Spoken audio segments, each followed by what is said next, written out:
under times of, stress or whatever, like I want to get out and be out here in nature and just be behind the camera and again, just trying to get away from, whatever Any is, stress. yeah, whatever's Yeah. stress or whatever's Right. bothering you. Or, I mean, it's not the only time I do it. Welcome back to another episode of the Photographer's Journey podcast. Thank you for tuning in. I'm Miles Massey, a local photographer in the Tampa Bay area. And on this podcast, I go out and meet with other local photographers, meet up at their favorite photo location. We chat a little bit, go out, take some photos. And by doing this, we all get to learn about new places we may have not shot before, and we get to meet the person behind the handle on Instagram. Today, my guest is a great guy that I've known for some time, and you may know him from the Florida's Photographers Project. I'll let him go into more detail about that in a second.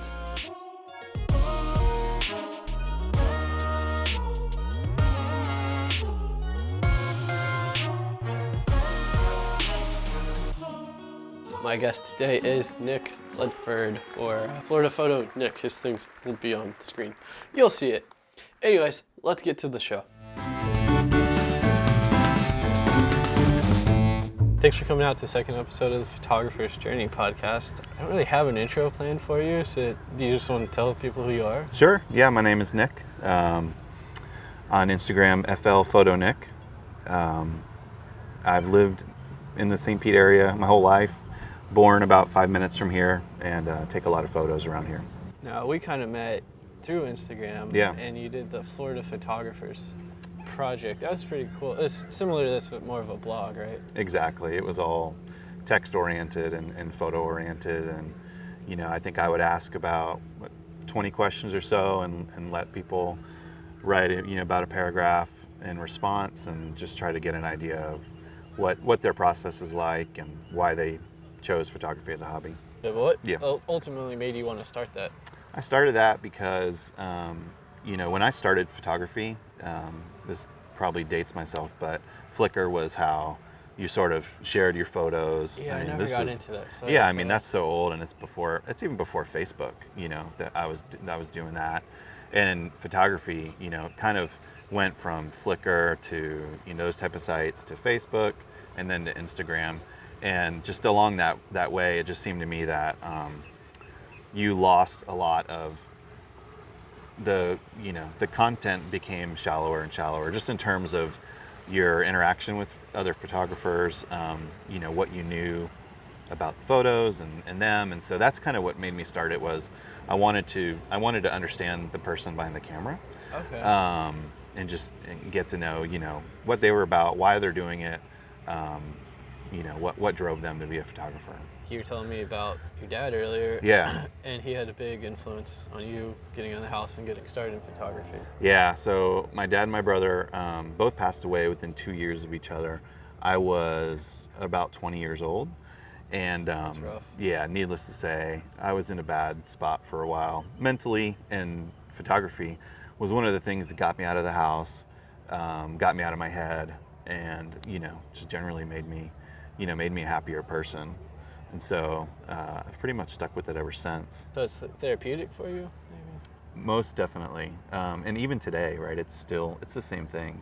I find, under times of stress or whatever, like I want to get out and be out here in nature and just be behind the camera and again, just trying to get away from whatever Any is, stress. yeah, whatever's Yeah. stress or whatever's Right. bothering you. Or, I mean, it's not the only time I do it, but it tends to happen more often. With it being therapeutic, do you plan on making this hobby into a living, or do you think that would change the way you approach it? I've always thought about that, and I've always admired people who do it, because I feel like that's a big commitment. And the reason why I would never do it is because of the stress. I wouldn't want my hobby that I like so much to turn into, now it's stressing me out. Right. Because then I'd have to go find another it's hobby. what's paying the bills. Yeah.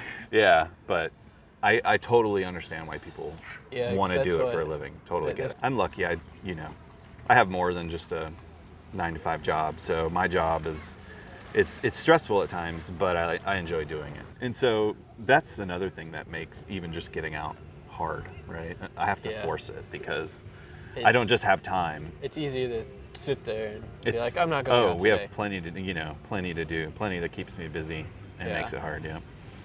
And do they like to do photos with you? My Or? oldest son, he's hit or miss, but he's been out with me a few times. He has Okay. his own DSLR, Okay, and cool. so So they're not like, oh, dad does his own thing. And... no, he'll go with me, but he's funny because he likes to take the pictures, but he never looks at them after he shoots them. Like he doesn't Really? import them into a computer. He That's just takes them. dangerous. I know. Yeah, he never. Do you like never- grab his memory card after I so have. you make sure that Because it's he's uploaded? actually pretty good, and so I've found some where I'm like, hey, you should be looking at this because you're really good. Yeah. You know, he has a good eye. With him not editing photos, we can transition not subtly into Instagram. Yeah, Like, how that's good. do you curate your feed at all, or do you post whatever? No, I definitely curate it. Okay. I think that's one thing that I heard from Pat and Jeremiah was, and it kind of hit home, right? I mean, I never really did this anyway, but you don't, I don't want to be one of those people that just posts every picture I take from Right. a session. I Reason have number so one many is you I don't see. probably take 100 anyway, at least. So they definitely all shouldn't see the light of day.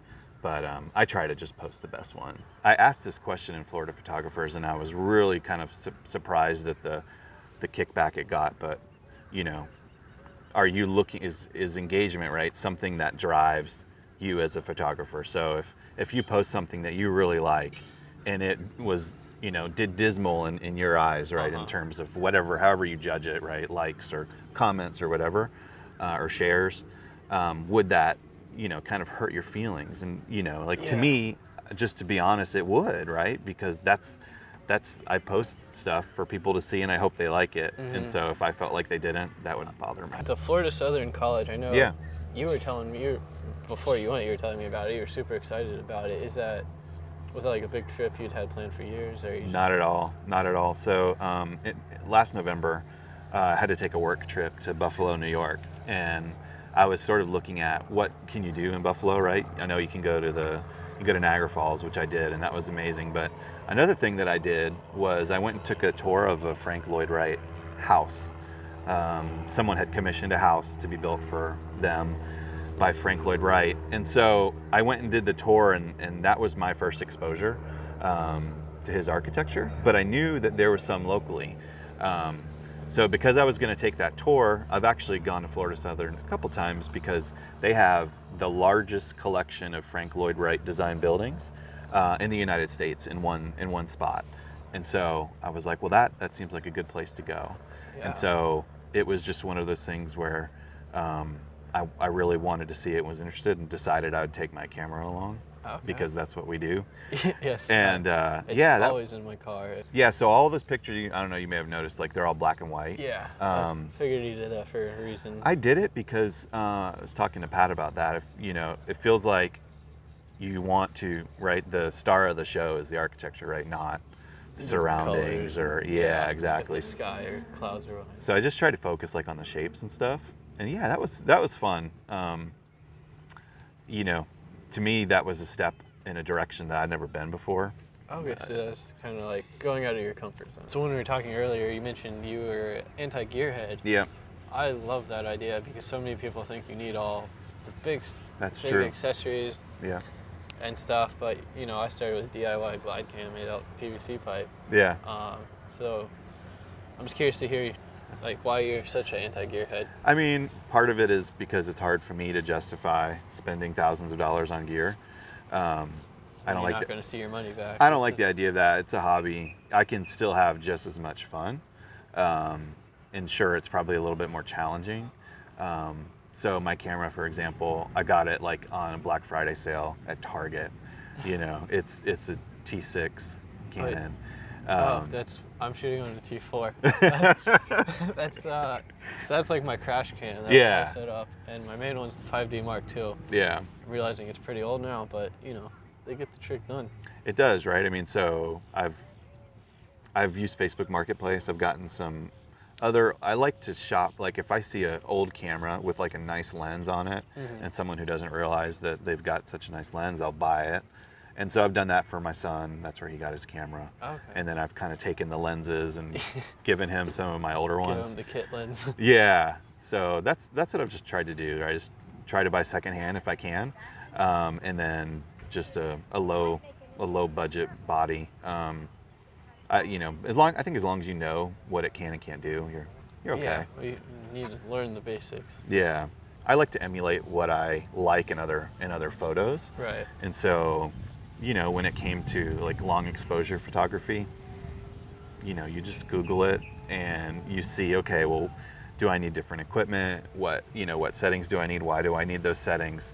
You just learn about it. And so that's just what I've always done, is done my own research. And, Yeah. like I bought a cheap Amazon timer that'll let me go beyond the 25 or 30 seconds in the camera. Oh, And okay. so Is I that can, the intervalometer thing, or is that a yeah, different? it is. Okay. Yeah. I think I have probably the same one then. Yeah.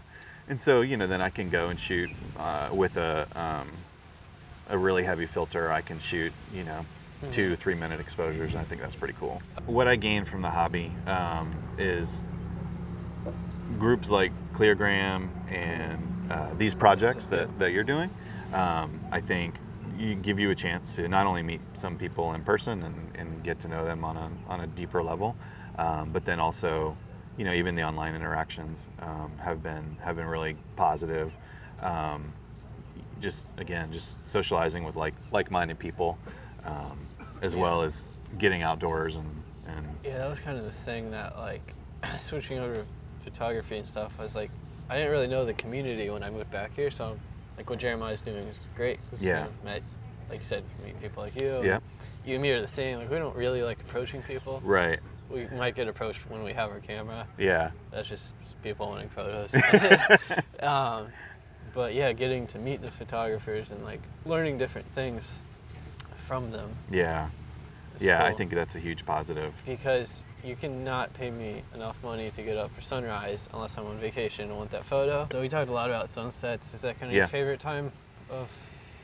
Yeah, I mean that time of day, right? Whether it's dawn or dusk, Yeah. the light is just better, right? I mean, I just have such a, like, waiting for sunset. I get so impatient. yeah, But Victor, on the last episode, actually taught me a lot about patience. Like, we had to go hike to go film that shot of the bird, uh-huh. and it took a few hours.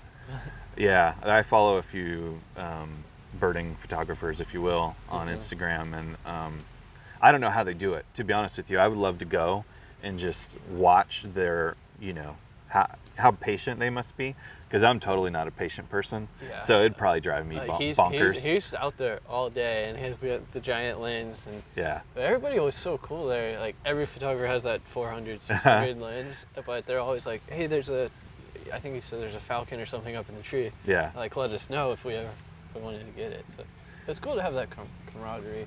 I notice that with photographers a lot. We all see someone with a camera, and we're like, hey, Try what are to you help shooting them. on? And Yeah. we're Yeah. all pretty friendly, I think. Oh, I agree. I like to think. Thank you for coming to the second episode of the podcast. And just to tell everyone again, where can they find your work? Oh, sure. Thanks for having me.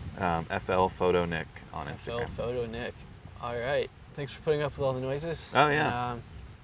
And, we'll see you guys on the next episode. Thanks for tuning in to this week's episode. If you enjoyed that and want to see more work from either myself or my guest, please check the show notes below or the description on the video version. If you liked the podcast, leave a review letting me know how I did, how I can do better, and what you'd like to see more of. I'm just figuring this out as I go. It's just a great way to see new places, meet new people, and get the whole community involved. I hope you guys liked it. I'll be back next week with a new episode. Thank you for watching and listening.